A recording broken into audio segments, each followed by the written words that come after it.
some strange coincidence. And suddenly, as we were about to sing, this gentleman that was a little late came through the door and started to walk over towards the empty chair. And as he walked, I could hear all his jewelry rattling the whole way. And I thought, this gentleman likes jewelry. He had a lot of jewelry.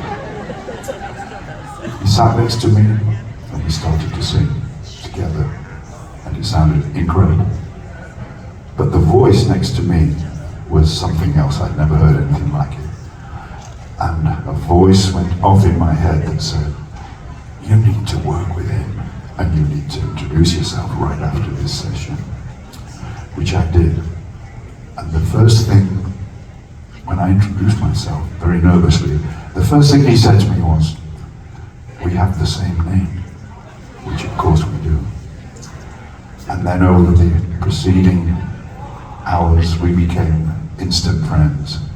And there were so many similarities between our two lives. It was uncanny.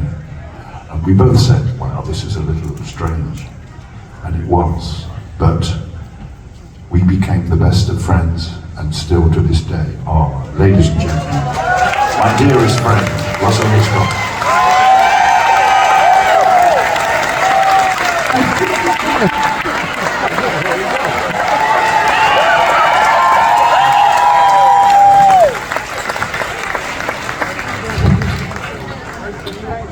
Wasn't that a great poem, ladies and gentlemen?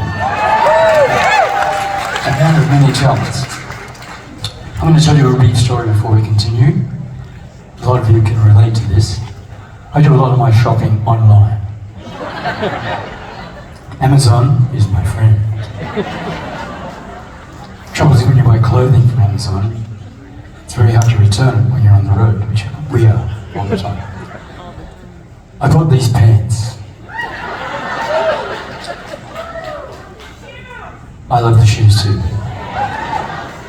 Got them home, tried them on, they were fantastic. They fit very well. Took them on the road after about 2 or 3 shows. When you start to sweat a bit, your pants start to expand a bit. By the end of the show, my crush will be down around there. Just kidding. I met Graham Russell on May the 12th, 1975 in Australia, in a production of the musical Jesus Christ Superstar. Yes, we saw him. It's the greatest rock opera ever written. The show ran for about 18 months. By the time the show had ended, we'd recorded an album and released the album and a single under the name Air Supply. Went straight to the top of the charts in Australia, which was unbelievable, because nobody had ever heard of us. Fantastic experience.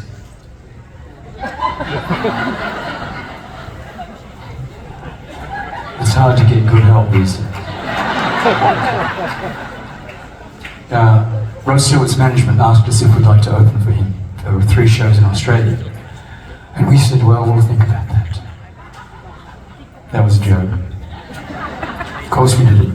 After the second show, Rod Stewart came to our dressing room and personally asked us if we'd like to open for him all across North America in 1977 and Canada.